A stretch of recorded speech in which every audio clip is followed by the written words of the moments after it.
নমস্কার। সকল ভক্ত বন্ধুদের সাদর আহ্বান জানাই শ্রী রামকৃষ্ণ পাঠচক্রে। শ্রী রামকৃষ্ণ পাঠচক্রে আজকে আমরা ভাগবত কথা শুনব। আমাদের নিয়মিত যে পাঠচক্র সেটি তো আছেই, যেদিন যে পেজ থেকে আমরা শুনি সেটি তো আছেই, থাকবেও, যেরকম নিয়মিত চলে। কিন্তু আজকে এই বিশেষ দিনটি থেকে আমরা 1 মাস ব্যাপী ভাগবত কথা শুনব। দামোদর ব্রত, এইটি কৃষ্ণ চিন্তা করবার একটা বিশেষ সময়, এবং সময়টির মাহাত্ম্য কি, দামোদর ব্রত আমরা এই কাহিনীটি আগেও শুনেছি। দামবন্ধন লীলা, অর্থাৎ এই সময়টিতে মা যশোদা তার কৃষ্ণকে বেঁধেছিলেন। মা যশোদা কৃষ্ণকে বেঁধেছিলেন এবং কৃষ্ণ ধরা দিয়েছিল। ঠিক এই ভাবটিকে আমরা সবাই মনের মধ্যে লালন করি এইভাবে যে ভক্ত এবং ভগবানের সম্পর্ক এমনই, যা কিনা সব কিছুর ঊর্ধ্বে। এখানে কোনো নিয়ম চলে না। ঠাকুরও বলছেন না যে তিনি কর্মনাশা ফরাসডাঙ্গা, অর্থাৎ তার কাছে কোনো মহামায়ার জগতের যে নিয়ম, সেই নিয়ম চলবে না। তিনি অহৈতুকী কৃপায় আমাদের তরিয়ে দিচ্ছেন, তরণ পার করে দিচ্ছেন। ঠিক সেই একইভাবে যুগে যুগে একই লীলা নানাভাবে নানা রূপে সংঘটিত হচ্ছে। এই কৃষ্ণের যে দামবন্ধন লীলা, এই লীলাতে আমরা এটাই দেখি যে মা যশোদা, যিনি সাধারণ সামাজিক দৃষ্টিতে সেরকম বিদ্বান তো ননই, পুঁথিগত বিদ্যা তার নেই ধরে নিতে হচ্ছে, তখনকার যে সামাজিক পরিকাঠামো।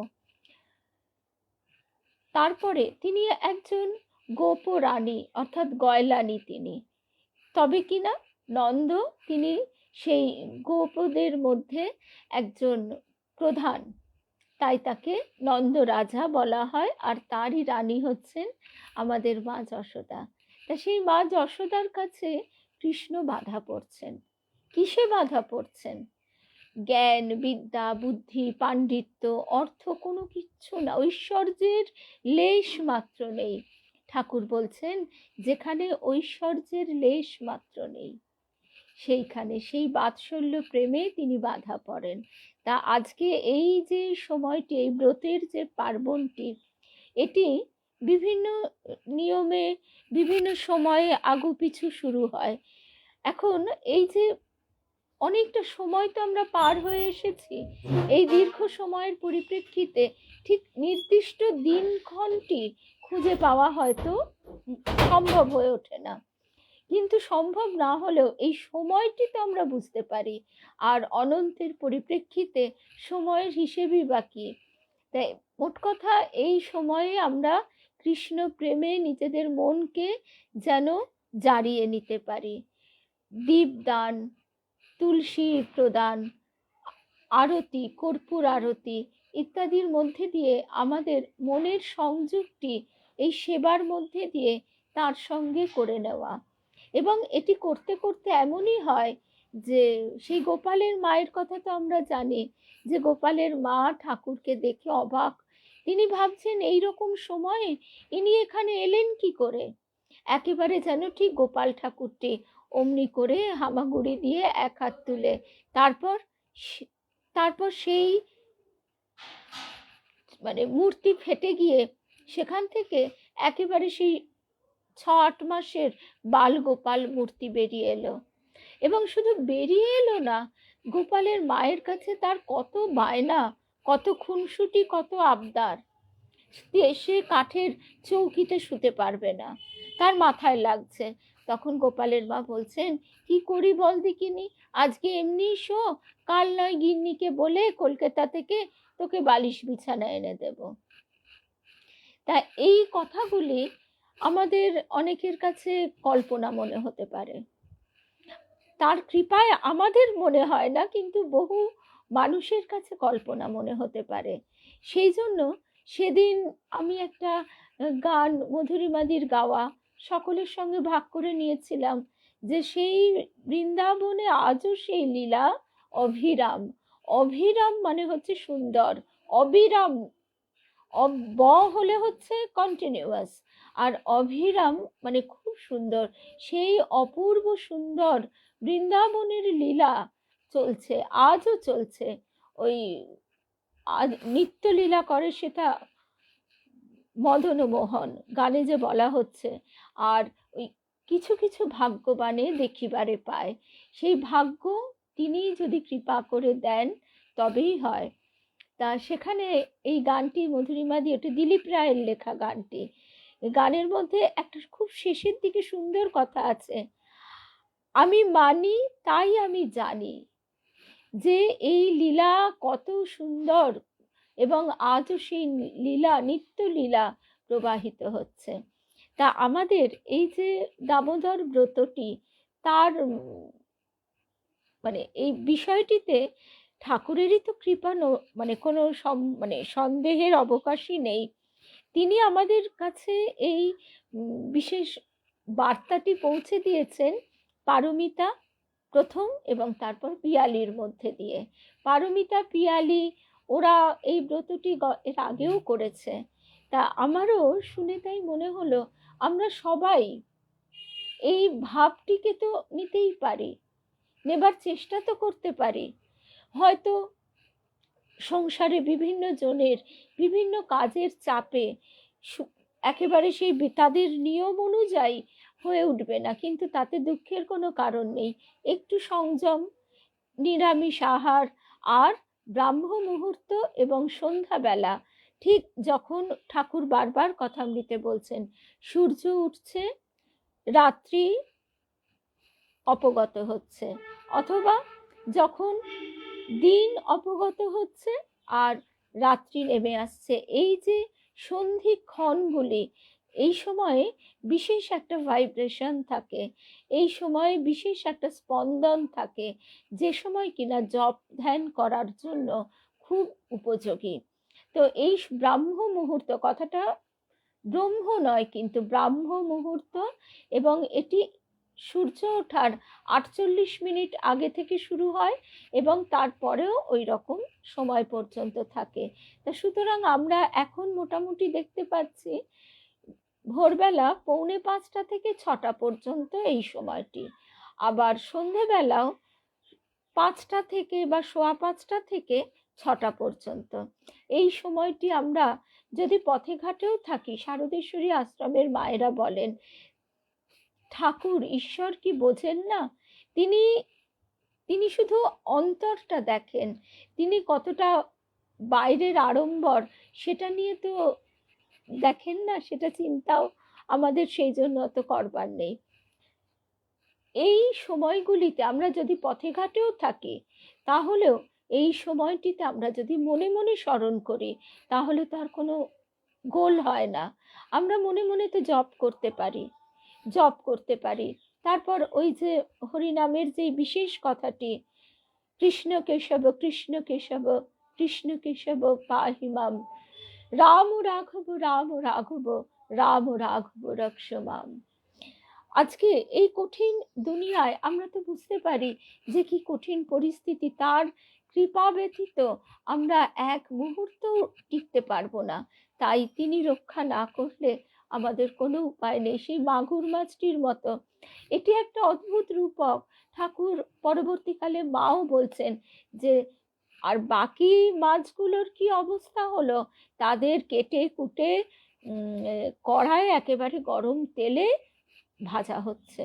বর্তমানেও আমরা সেটিকে রূপকের মধ্যে দিয়ে দেখি, তার আশ্রয় নিলে, তার শরণ নিলে ঠিক সমস্ত কঠিন অবস্থার মধ্যে দিয়েও তিনি পথ করে দেন। ভক্ত বন্ধুরা, অনেকে এসে গেছি আমরা, সকল ভক্ত বন্ধুদের শুভ সকাল জানাই। জয় রামকৃষ্ণ, জয় দামোদর। সোমাকে তো একদম প্রথমেই দেখেছিলাম, তারপর কল্যাণীদিকেও একবার দেখেছি, রূপশ্রী, অমিতা, শবরী চক্রবর্তী, পিয়ালিও আছে, শ্রী, লক্ষ্মী সাহা, স্বপ্নাদি, পারমিতাও তো থাকবেই, মিনুদি, কল্যাণীদি, চিনুদি, পূর্ণিমা, সবাইকে সবাইকে অশেষ ভালোবাসা, ধন্যবাদ। শর্মিলা ত্রিবেদী, সোমাদি, সোমা, সংযুক্তা, চন্দনা, সুমনা, সবাইকে জয় রামকৃষ্ণ। গতকাল লালজির দর্শনে গিয়েছিলাম, তাই যখন ফিরছি কালকে জ্যাম ছিল খুব, সেই জন্য গুগল ম্যাপ দেখালো ধাপার ভেতর দিয়ে। তা ওই রাস্তা আমরা চিনি না, কোনোদিন যাইনি। পিয়ালির বাড়ির কাছ দিয়েই আসছিলাম, সেইটুকু একটু একটু চিনতে পারছিলাম, উত্তরণ লেখা গেট ইত্যাদি। কিন্তু তারপর এমন ভেতর দিয়ে এলাম, তা যিনি ড্রাইভার দাদা তিনিও চেনেন না, তিনিও ম্যাপ ফলো করে আমরা এসে ওই বাইপাসে উঠলাম। তা যাই হোক, সেখান দিয়ে আস্তে আস্তে আমার পুত্র সঙ্গে ছিল। ও বলছে যে মা দেখো কি জীবন, মানে এদের জাস্ট এক্সিস্টেন্সটা আছে, এরা কোনো কিছু সম্বন্ধেই কিছুই জানে না, শুধু দেহটা পেয়েছে। সেটা অবশ্য ও বলেনি, ওকে বললাম যে হ্যাঁ 84 লক্ষ জন্ম পার হয়ে আমরা এই মনুষ্য দেহটা পাই, তারপরেও 4 লক্ষ জন্ম আমাদের পেরোতে হয়। মিনা সরকার দিদি, কাকলি, শুভ সকাল। আর তাদের কোনো বিষয়, শিল্প, সাহিত্য, অর্থনীতি, কোনো এক্সপোজার নেই, কোনো কিছুই নেই, শুধু খাওয়া, বেঁচে থাকা, এরই লড়াই।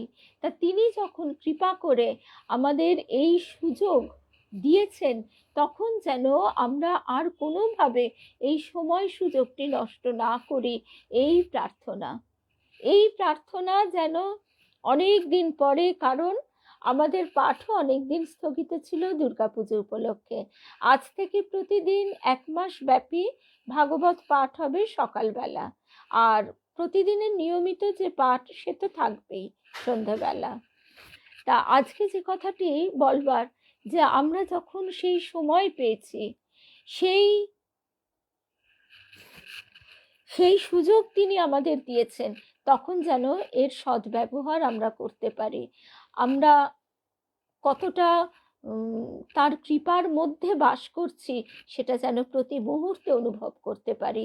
শুধু অনুভব করা নয়, অনুভব করবার তার তো একটা, মানে কি বলবো, তারও একটা কর্ম আছে। আমাদের গুরুদেব বলতেন তিনি পূজার কর্মই তার পূজা, আর তিনি ওই ফুল বেল পাতা দিয়ে শুধু পূজার থেকে কর্ম ভালোবাসেন, কর্মই তার পূজা।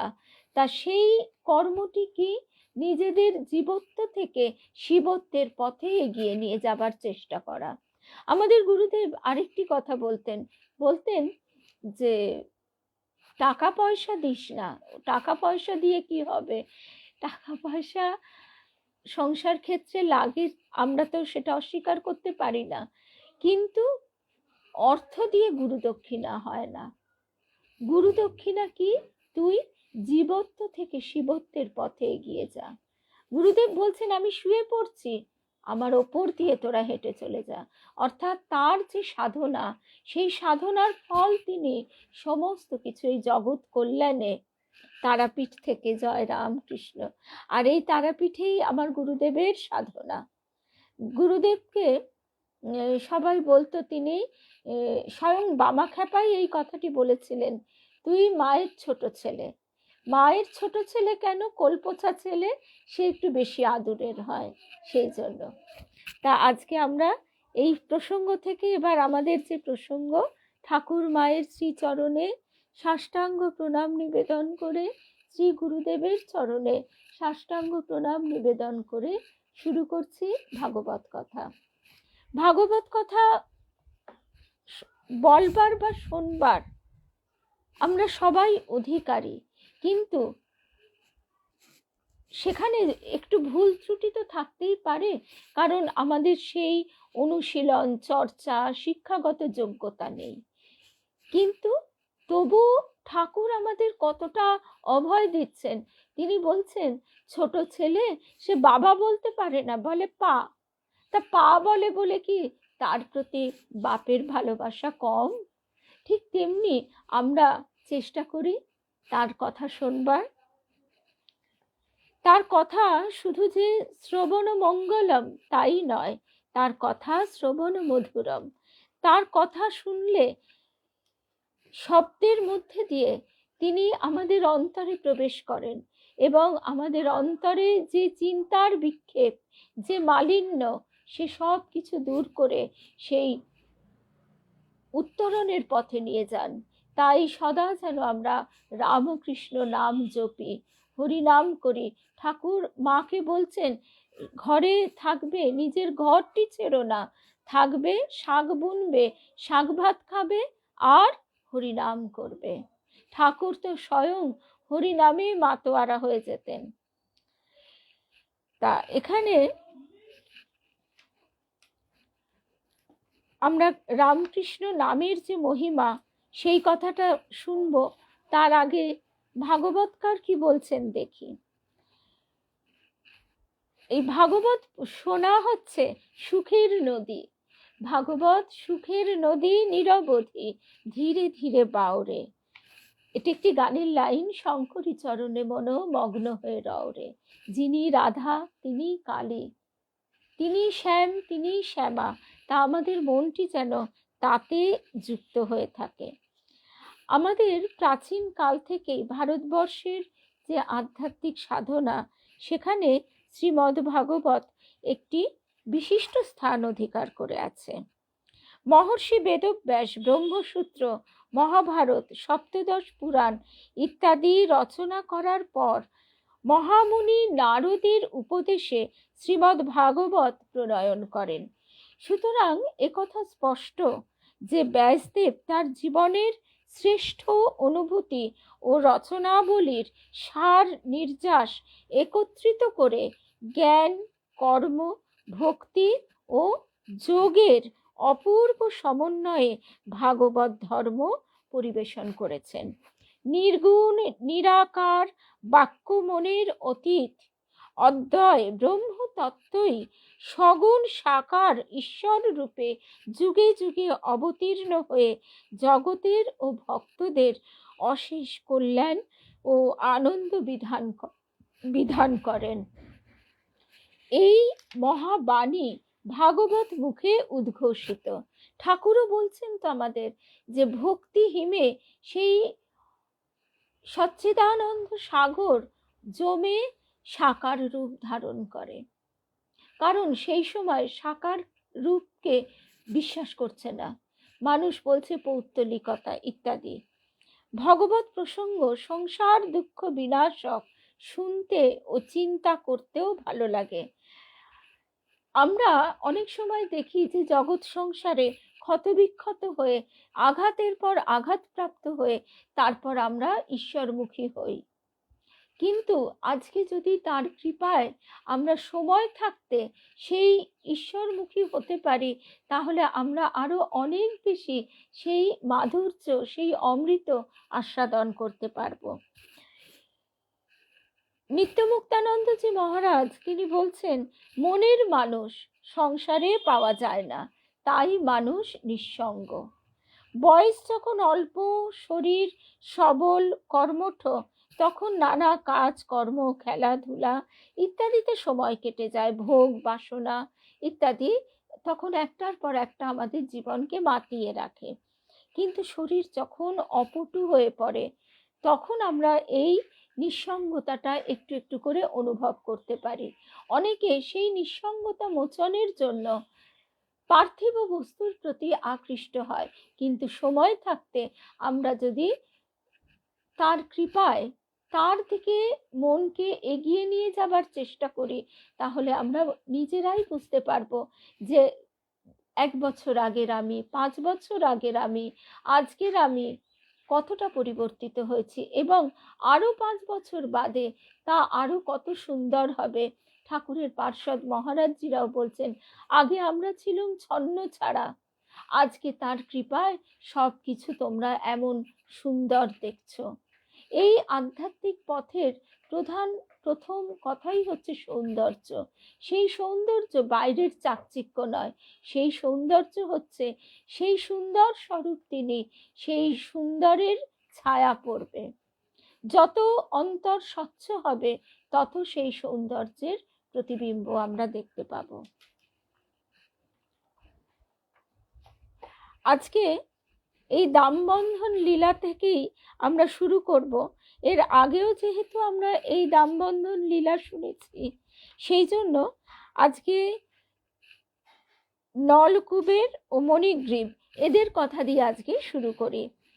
মা যশোদা স্তন্যদান করছিলেন তার শিশুপুত্র কৃষ্ণকে, কিন্তু হঠাৎ মা যশোদার মনে পড়ল যে উনুনে দুধ বসানো আছে, সেই দুধ চলকে পড়ে যাচ্ছে।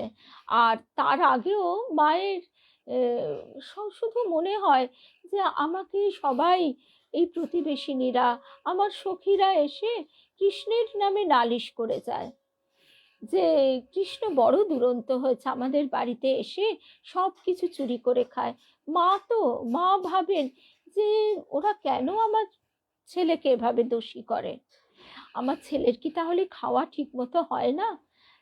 এই ভেবে সেদিন সকলে কাত্যায়নী ব্রততে গেছেন, আর মা তাই নিজেই তার জন্য আহার প্রস্তুত করছেন।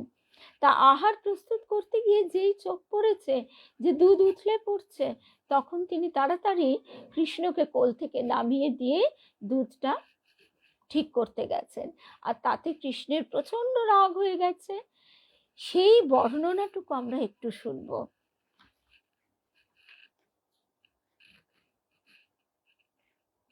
গোবর্ধন পর্বতে মহাসমারোহে ইন্দ্রযাগের অনুষ্ঠানে সবাই গেছে।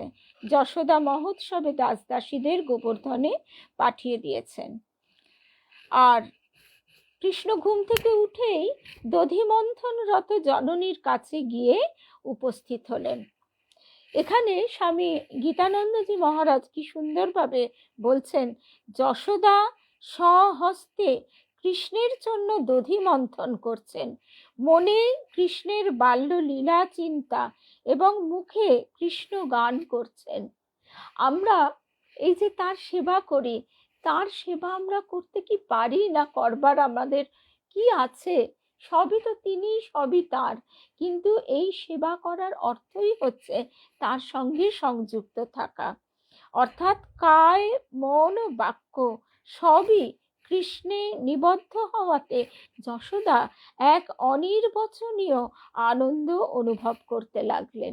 ঘরের পুজোটা যেন কাজ মনে করে একটা কোনো রকমের কাজ সারা গোছের ভাবে সারা নয়, সেগুলি হচ্ছে বৈধি ভক্তির অন্তর্গত। কিন্তু যখন আমাদের সেই ভালোবাসা তার সঙ্গে যুক্ত হয়, তখন সেই পূজা ভালোবাসা, প্রেম, পূজা একাকার হয়ে যায়।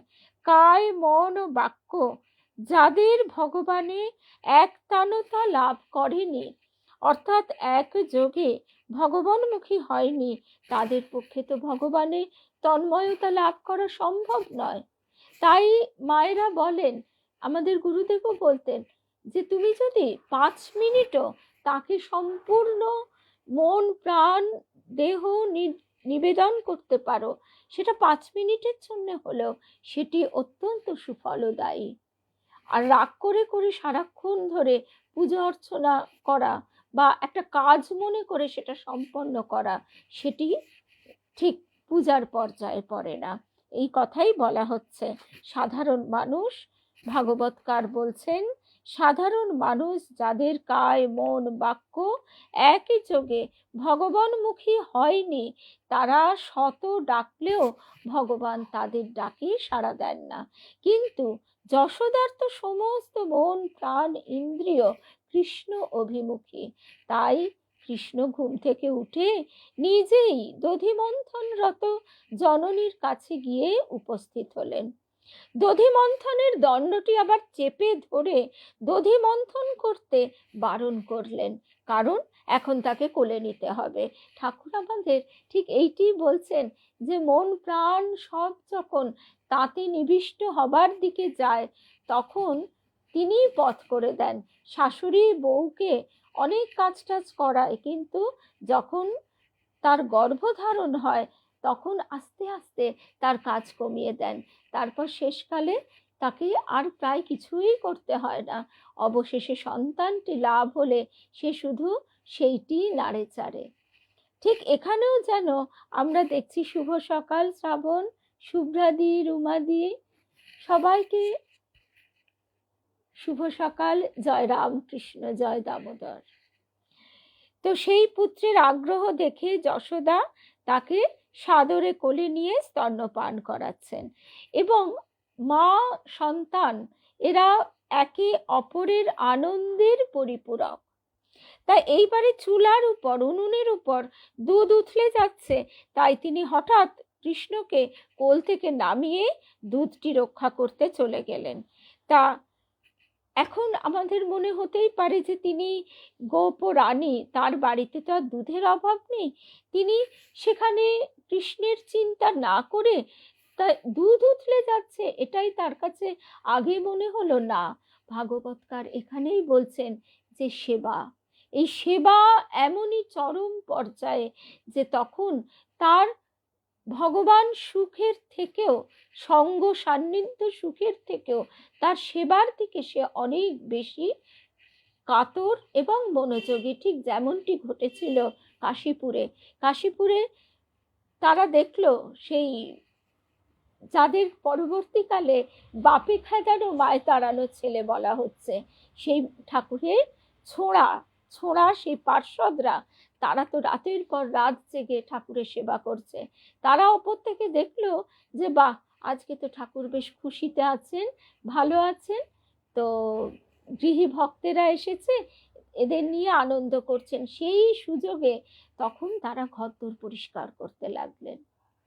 তারা একবারও কিন্তু ঠাকুরের সঙ্গ সান্নিধ্যের জন্য উৎসুক হয়ে, ব্যগ্র হয়ে তার সেবার কাজ ছেড়ে ফেলে চলে গেলেন না। তো প্রেমময় ভক্ত সেবা ভুলে কখনো ভগবানে আত্মহারা হন না। তারা নিজেরা দুঃখ স্বীকার করে এবং ভগবানকে কষ্ট দিয়ে তার হিত সাধন করে। কারণ কৃষ্ণকে যখনই কোল থেকে মা নামিয়ে দিল, কৃষ্ণের তো চোখ একেবারে জলে ভরে গেল, রাগ হলো, ঠোঁট ফুলিয়ে, চোখ রোগড়ে, চোখের কাজল ঢেবড়ে একেবারে সে রাগে টইটুম্বুর হয়ে একদম ফুপিয়ে ফুপিয়ে তার কান্না শুরু হয়ে গেল। শুধু তাই নয়, তার তো আবার রাগও হলো, নোড়া দিয়ে একটা দইয়ের ভাঁড় ভেঙে দিলেন এবং অন্য জায়গায় গিয়ে নবনীত খেতে লাগলো। প্রথমে কৃষ্ণের রাগ হলো। ভাগবতকার লিখছেন, আমরা শ্লোকগুলি বাংলাটাই শুনছি। প্রথমে কৃষ্ণের রাগ হলো, রাগে তিনি অধর দংশন করে শিশুদের মতো একটু কেঁদে নিয়ে পাথর দিয়ে দইয়ের ভাঁড় ভেঙে সেখান থেকে সরে পড়লেন আর দূরে গিয়ে নবনীত মানে সদ্য তোলা মাখন খেতে লাগলেন। এবার উনুন থেকে দুধ নামিয়ে এসে যশোদা দেখছেন দইয়ের ভাঁড় ভাঙা, চারিদিকে দই ছড়িয়ে আছে, মাখনের পাত্র শূন্য, উপরন্তু কৃষ্ণ পালিয়েছে। এই দেখে যশোদার রাগ তো হলোই না, বরং একটু হেসে ভাবলেন, সত্যি তো আমার প্রতিবেশিনীরা কিছু ভুল বলে না, বড় দুষ্টু হয়েছে, কিন্তু সে গেল কোথায়? যশোদা দেখলেন অধোমুখে অবস্থিত উদুখলের ওপর বসে কৃষ্ণ শিকা থেকে নবনীত নিয়ে বানরদের খাওয়াচ্ছে। আবার চুরি করেছে বলে ভয়ে এদিক ওদিক দেখছে, পাছে কেউ দেখে ফেলে। যশোদা তখন ভাবলেন যে সত্যি তাহলে আমার কৃষ্ণ প্রতিবেশীদের বাড়ি গিয়ে যে মাখন চুরি করে খায় আর নানা রকম উৎপাত করে, এ তো দেখছি একদম সত্যি। আমি তো এতদিন এসব বিশ্বাস করিনি। না, আজ একে একটু শাসন করতেই হবে। এই ভেবে যশোদা একটা লাঠি নিয়ে আস্তে আস্তে কৃষ্ণের পেছনে পেছনে উপস্থিত হলেন। যশোদাকে আসতে দেখে বানরেরা, তারা তো অনেক বেশি উলুক পুলুক করে এদিক ওদিক তাকায়, অনেক চঞ্চল, তারা আগেই দেখতে পেয়েছে মা যশোদা আসছে, দেখেই বানরগুলো পালিয়ে গেছে। আর ওদের পালাতে দেখে কৃষ্ণ পেছন ফিরে মাকে দেখতে পেয়ে তাড়াতাড়ি ভয়ে চম্পট দিয়েছে। কৃষ্ণ ছুটে পালাচ্ছেন আর মা যশোদা লাঠি হাতে তার পেছনে ধাওয়া করছেন। মানস চক্ষে এই অপরূপ দৃশ্য দেখে সুখদেব বলে উঠলেন, কি আশ্চর্য, কি আশ্চর্য, কি আশ্চর্য! নির্বিকল্প সমাধিবান যোগীরা চিত্তের একাগ্রতার দ্বারাও যাকে স্পর্শ করতে পারেন না, যশোদা কিনা সেই যোগী শ্রেষ্ঠদেরও অপ্রাপ্য শ্রীকৃষ্ণকে ধরবার জন্য তার পেছনে পেছনে ছুটছেন। ভগবান পরমাত্মা রূপে সকলের হৃদয়ে আছেন বটে, কিন্তু কেউই তো তাকে ধরতে পারে না। কিন্তু যশোদার বাৎসল্য প্রেমে গড়া সচ্চিদানন্দ বিগ্রহ শ্রীকৃষ্ণ সদা চঞ্চল, তবুও যশোদার হাত তিনি এড়াতে পারেন না।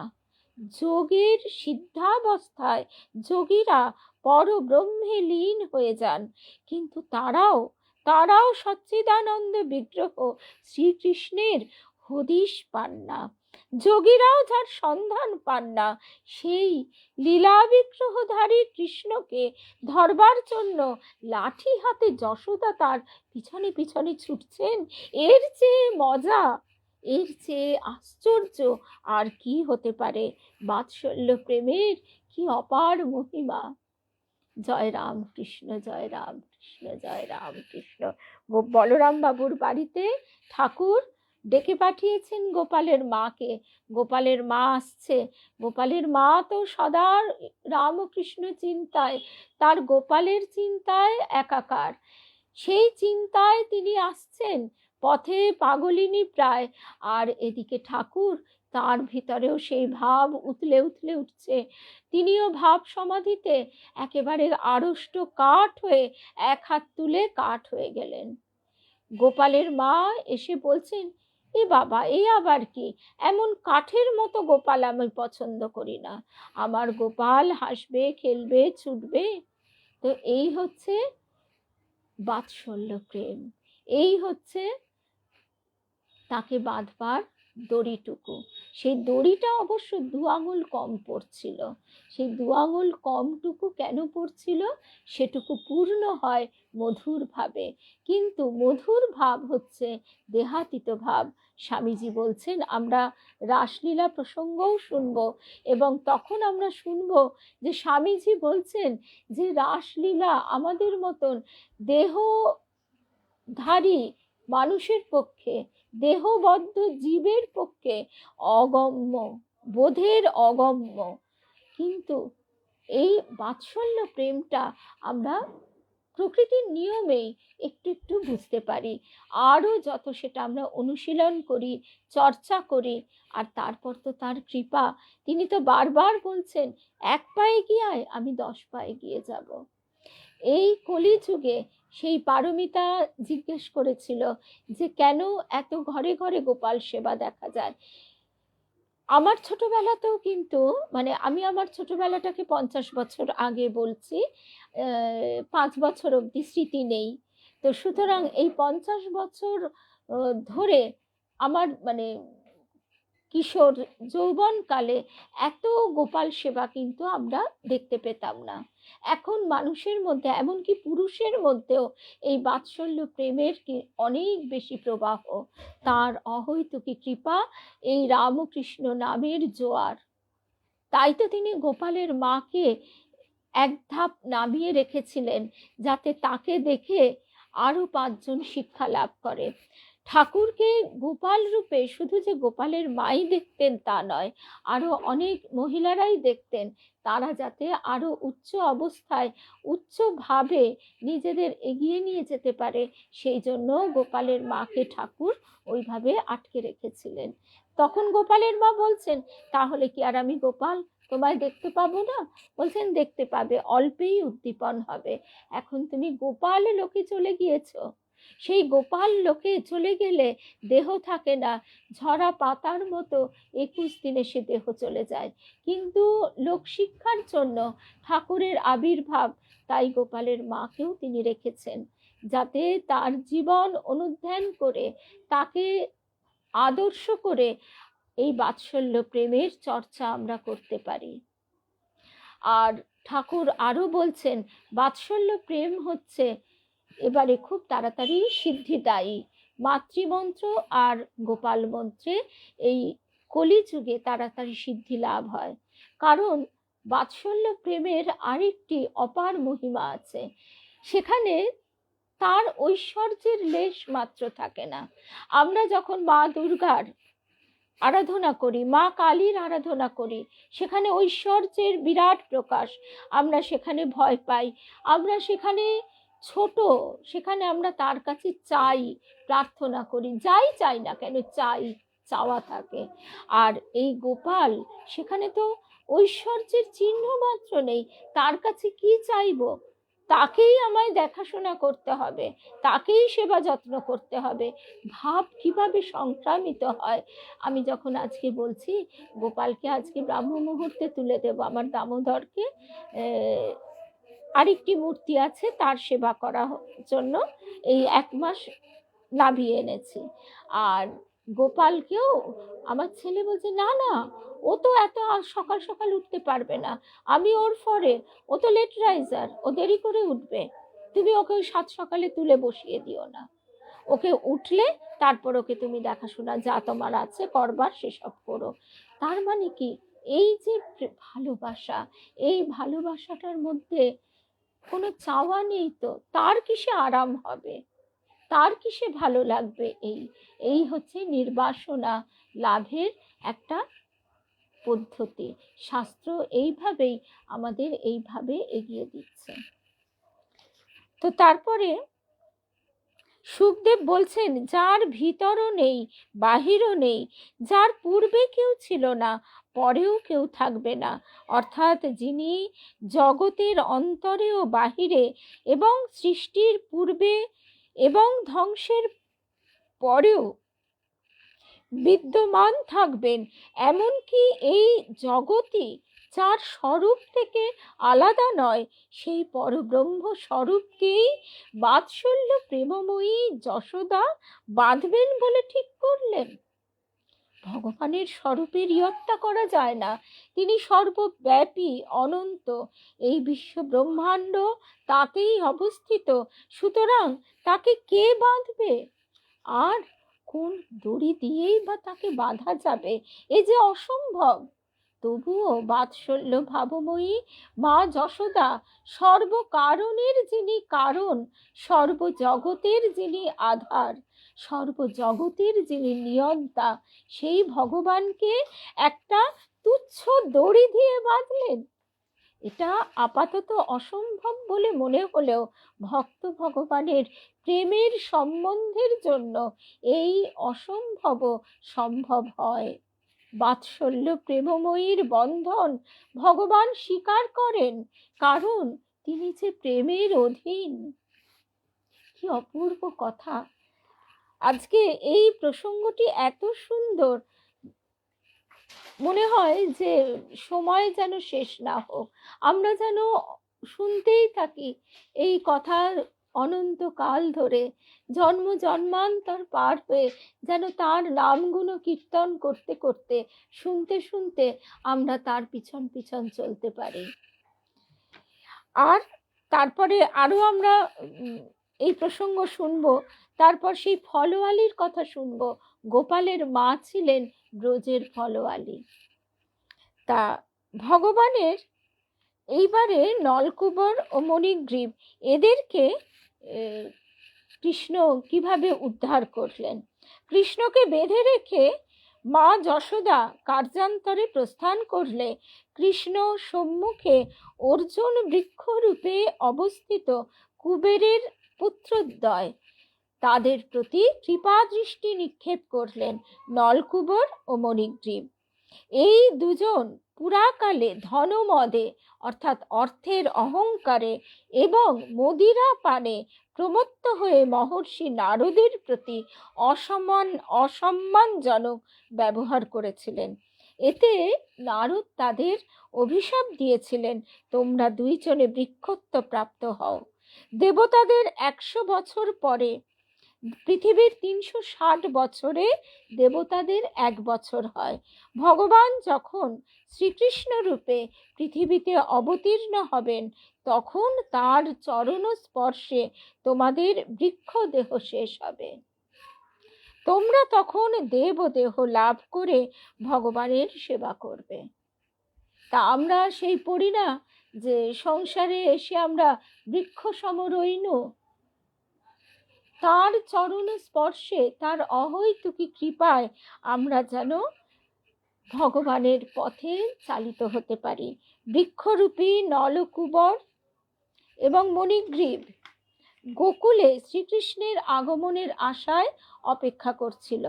শ্রীকৃষ্ণ তখন নারদের বাক্যের সত্য রক্ষার জন্য বদ্ধ অবস্থাতেই হামাগুড়ি দিয়ে উদুখলটিকে পেছনে, উদুখল একটা মস্ত বড় ওই নোড়ার মতন বিশাল একটা ভারী পাথর টানতে টানতে সেই দুটি অর্জুন গাছের মধ্যে দিয়ে যে সংকীর্ণ পথ তার ভেতর দিয়ে চললেন। আর বৃক্ষ দুটির মাঝখান দিয়ে চলে যেতেই উদুখলটি তেরছা হয়ে গাছ দুটির মাঝখানে আটকে গেল। আর কৃষ্ণ উদুখলটিকে সজোরে আকর্ষণ করতেই সেই প্রাচীন বিশাল অর্জুন বৃক্ষ দুটি বিকট শব্দ করে মাটিতে পড়ে গেল। সেই থেকে তখন যক্ষ কুমারোদ্বয় জ্যোতির্ময় মূর্তিতে কুবেরের এই পুত্র দুজন বেরিয়ে এসে বাল্য লীলারসে আবিষ্ট শ্রীকৃষ্ণকে প্রণাম করে বলছেন, হে কৃষ্ণ, হে বাল্য লীলাবেশে উদুখল আকর্ষণকারী, আপনি অচিন্ত ঐশ্বর্যবান, অচিন্ত ঐশ্বর্যবান। আপনি জগতের আদি, সর্বজীবের অন্তর্যামী যে পুরুষ, সে আপনারই অংশ। তত্ত্বজ্ঞ ব্যক্তিরা কার্যকারণাত্মক জগৎকে আপনারই অধিষ্ঠান বলে ধ্যান করে থাকেন। আপনি জগতের মূল কারণ, জগৎ হচ্ছে আপনারই রূপ, আপনি জগতের নিয়ন্তা। সেই জগতের নিয়ন্তা যিনি, তাকে মা যশোদা বেঁধে রেখেছেন। কিন্তু মা যশোদা তাকে বাঁধলেও তিনি যে এইভাবে উদুখলটিকে টানতে টানতে দুটো মস্ত বড় গাছকে ভেঙে চলে গেলেন, তাতে কিন্তু তারা একবারও ভাবলেন না যে এটা কি করে সম্ভব। নন্দ প্রভৃতি আরো যে গোপেরা ছিলেন, তারা সেই অর্জুন গাছের ভীষণ পতনের শব্দ শুনে ভাবলেন যে আবার নিশ্চয়ই কোনো অসুরের উৎপাত হয়েছে গোকুলে। তাই তারা তাড়াতাড়ি ছুটে এসে দেখলেন যে অর্জুন বৃক্ষ দুটি সমূলে উৎপাটিত হয়ে প্রাঙ্গণে পড়ে রয়েছে, আর উদুখলের সঙ্গে বাঁধা। সে কিন্তু নিজের বাঁধনটি খোলেনি, বাঁধা কৃষ্ণও সেখানে রয়েছে। কৃষ্ণের সহচরেরা যারা কৃষ্ণের কাছে কাছেই ছিল, তারা তখন সব কথা বললে। আর সেই জ্যোতির্ময় পুরুষ, তারা দুজন যে কৃষ্ণকে প্রণাম করে চলে গেছে, সে সব তারা সচক্ষে দেখেছে। কিন্তু বাৎসল্য প্রেমে অন্ধ নন্দ যশোদা বিশ্বাসই করতে পারলেন না যে কৃষ্ণই বৃক্ষ দুটির পতনের কারণ। ঠাকুর তাই বলতেন না, বিশ্বাস আবার অন্ধ কিরে, বিশ্বাস আবার অন্ধ কিরে। তার মানে কি, আমরা অন্ধবিশ্বাস কথাটা ব্যবহার করি, কথাটা আমরা শব্দ বোঝানোর জন্য করি বটে। সেখানে আসলে বলা উচিত যে আমাদের লোভ, কামনা, বাসনা, মোহ দ্বারা তখন আমাদের চোখটা বোঝা থাকে। আর বিশ্বাসের ক্ষেত্রে অন্ধ কথাটা প্রয়োগ করা সঠিক নয়। তা কৃষ্ণ ওইভাবে যে এত কাণ্ড ঘটিয়েছে, তা বাবা মা নন্দ আর যশোদা কিছুতেই বিশ্বাস করলেন না। তারা তো ভাবলেন যে নিশ্চয়ই এইসব দৈত্যের উৎপাত, আবার নিশ্চয়ই কৃষ্ণের একটা কিছু অমঙ্গল তারা ঘটিয়ে ছাড়বে। সেই আশঙ্কায় তারা ব্যাকুল হলেন। তারা বললেন বালকদের কথা শুনে, ও ঠিক আছে, সে হতেও পারে। তারা ভাবলেন বালক তো, তারা নানান রকম কল্পনা করে, তারা নিজেরা খেলাধুলো করে, তাই তারা বানিয়ে বানিয়ে বলছেন। তারা নন্দ এবং যশোদা তারা ভাবছেন যে তবে একটা কথা, এই শিশুর জন্মের পর থেকে এই গোকুলে তো আমরা অনেক অসম্ভব কাণ্ডও দেখেছি। শকটাসুর, তৃণাবর্ত এরাও প্রাণ হারালো, সেই ভয়ঙ্কর পুতনা সেও শিশুর প্রাণ নাশ করতে এসে নিজেই মরল। সুতরাং কি জানি বাবা, এরা যা বলছে কি জানি সত্যি হলেও হতে পারে, আমাদেরও তো ঠিক এরকমই হয় কি জানি, হয়তো। হ্যাঁ, ওই সংশয়, ওই দোলাচলের মধ্যে দিয়েই মা বলছেন তাই, বিশ্বাস ভাঙবে গড়বে, এই করতে করতে বিশ্বাস যখন পাকা হবে তখন তো সব হয়েই গেল। বিশ্বাস হলো তো সব হয়েই গেল। তার এইবারে বাবা বাবা সে নন্দ, তার ঠিক যেমনটি হওয়ার কথা তেমনটি সে এসে তাড়াতাড়ি নন্দকে কোলে তুলে নিল। মা তো বেঁধে রেখেছে, নন্দের কোলে নিয়ে ভালো করে দেখছে কোথাও লেগেছে কি না, কোথাও ব্যথা পেয়েছে কি না। তারপর যখন দেখলেন যে কৃষ্ণের শরীরে কোনো আঘাত লাগেনি, তখন তাকে আদরে আদরে ভরিয়ে দিয়ে পুত্রের বন্ধন মোচন করে কোলে তুলে আরও একেবারে বিগলিত হয়ে তাকে স্নেহচুম্বনে ভরিয়ে দিতে লাগলেন। কৃষ্ণের এই দামবন্ধন লীলার আলোচনা থেকে স্বামী গীতানন্দজি মহারাজ বলছেন, কৃষ্ণ যেমন তার মায়া শক্তির দ্বারা জগৎকে বাঁধতে পারেন, তেমনি কৃপা শক্তির দ্বারা সেই বন্ধন মোচন করতে পারেন। সেই রকম ভগবানের বাৎসল্য প্রেমময় ভক্ত প্রেম ও কোপের দ্বারা, অর্থাৎ তার ভালোবাসার রাগ, সেই রাগের দ্বারা বাঁধতেও পারেন। সেই মনমোহন মিত্র বলেছিলেন না, পাটা গুটিয়ে নিলে কেন, তোমার পাটা আমার কাছে জানো তো একটা কাটারি আছে, এক কোপে কেটে নিয়ে চলে যাব আমার বৈঠকখানায়, আর লোকে তোমার কাছে আসবে না, সব যাবে আমার বৈঠকখানায়। তা ঠিক প্রেম ও কোপের দ্বারা কৃষ্ণকেও বাঁধতে পারেন, আবার প্রেমানুগ্রহের দ্বারা কৃষ্ণের বন্ধন মোচন করতে পারেন। সুতরাং বোঝা যাচ্ছে এই প্রেমই পরম পুরুষার্থ। প্রেমাধীন কৃষ্ণ এবং প্রেমময় ভক্ত, এদের চরণে কোটি কোটি প্রণাম। আর আজকে আমাদের এইটি তাহলে শেষ প্রসঙ্গ। শুধু আরেকবার মনে করে নিই রামকৃষ্ণ নামের অর্থ। রামকৃষ্ণ নামের অর্থ কি? রাম নামে প্রাণ ভরে, কৃষ্ণ নামে প্রেম জাগে, রামকৃষ্ণ রামকৃষ্ণ রামকৃষ্ণ বলরে, আমাদের গুরুদেব গাইতেন। রাম নামে বহু রহস্য আছে। এর অর্থ এখানে রা অক্ষরের পৃথককরণ দ্বারা আমরা, তার ব্যাকরণগত অনেক কথা আছে, আজকে আমরা সেই প্রসঙ্গে অতটা বিস্তারিত যাব না।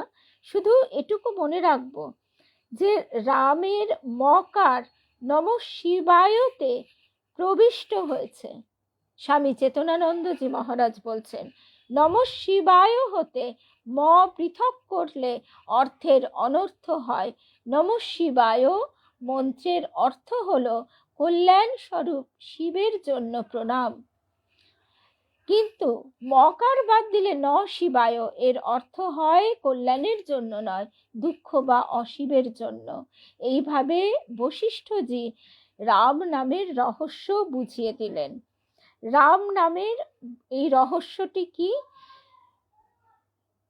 রাজা দশরথের গৃহে রাম অবতার রূপ ধারণ করলে রাজা কুলগুরু মহর্ষি বশিষ্ঠকে ডাকিয়ে যখন বললেন, হে গুরু, এই বালকের নামকরণ করুন, বশিষ্ঠজি এইরূপ ছোট নাম রাখলেন রাম। রাম তো অতি ক্ষুদ্র নাম, সেরকম রাজ চক্রবর্তী পুত্রের যোগ্যতা অনুযায়ী তো হলো না। তখন বশিষ্ঠজি বলছেন যে, হে রাজন, রাম নামের মহিমা আপনি জানেন না। শুনুন, রাম শব্দে যে রা অক্ষর আছে তা হলো নমো নারায়ণায়, এই সুপ্রসিদ্ধ বৈষ্ণব মন্ত্রের প্রাণ। আর ম হচ্ছে নম শিবায়তে প্রবিষ্ট। নম শিবায় থেকে ম পৃথক করা যায় না, তাই এই রাম নামের মধ্যে দিয়ে আমরা একদিকে পাই শিব অর্থাৎ জ্ঞান, এবং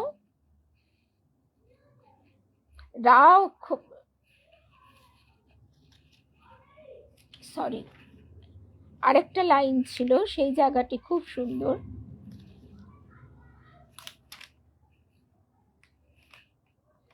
হ্যাঁ, আর কৃষ্ণ নামের অর্থটা এবার আমরা শুনছি। কৃষ্ণ পদের আধ্যাত্মিক অর্থ কৃষির ভূবাচকঃ শব্দো নশ্চ নিবৃত্তিবাচকঃ তৈরক্যং পরং ব্রহ্ম কৃষ্ণ ইত্যভিধীয়তে। অর্থাৎ কৃষ ধাতুর অর্থ ত্রিকালারাধ্য স্বরূপ ব্রহ্ম। ন প্রত্যয়ের অর্থ সুখ, আনন্দ সদরূপ ব্রহ্ম। সৎ এবং আনন্দের যে অভেদ সদানন্দ স্বরূপ ব্রহ্ম, তাই হলো কৃষ্ণ শব্দের অর্থ। আর কৃষ্ণ অর্থাৎ আকর্ষণ করে, যে কৃষ্ণ যে আমাদের আকর্ষণ করে, আর রাম যে আমাদের জ্ঞানের পথে নিয়ে যায়। জীবত্ব থেকে এই যে মকার নম শিবায়তে প্রবিষ্ট হয়েছে, অর্থাৎ আমাদের জীবত্ব থেকে রাম নাম শিবত্বের পথে নিয়ে যায়, আর কৃষ্ণ নাম আমাদের তার দিকে আকর্ষণ করে। ঠাকুর যেমন বলতেন বড় চুম্বক পাথর। আর রামকৃষ্ণ নামের মধ্যে এই দুটি শব্দই রয়েছে, তাই এই নাম মহামন্ত্র। কৃষ্ণ নাম, রাম নাম, রামকৃষ্ণ নাম। জয় রামকৃষ্ণ, জয় রামকৃষ্ণ। তাই তো গুরুদেব বলতেন, রাম নামে প্রাণ ভরে, কৃষ্ণ নামে প্রেম জাগে, রামকৃষ্ণ রামকৃষ্ণ রামকৃষ্ণ বলরে। আজকের মতো তাহলে এখানেই শেষ করি। জয় মা, জয় রামকৃষ্ণ। আজকে থেকে তো নিয়মিত পাঠ শুরু হবে। আমরা সন্ধ্যাবেলা 7টা থেকে বিশ্বজনীন বার্তায় আজকে মায়ের কথা শুনি, ঠাকুরের কথা হলো, কৃষ্ণ কথা হলো। আর তাহলে সন্ধেটা আজকে আমরা মায়ের কথা দিয়ে শুরু করব। জয় রাম।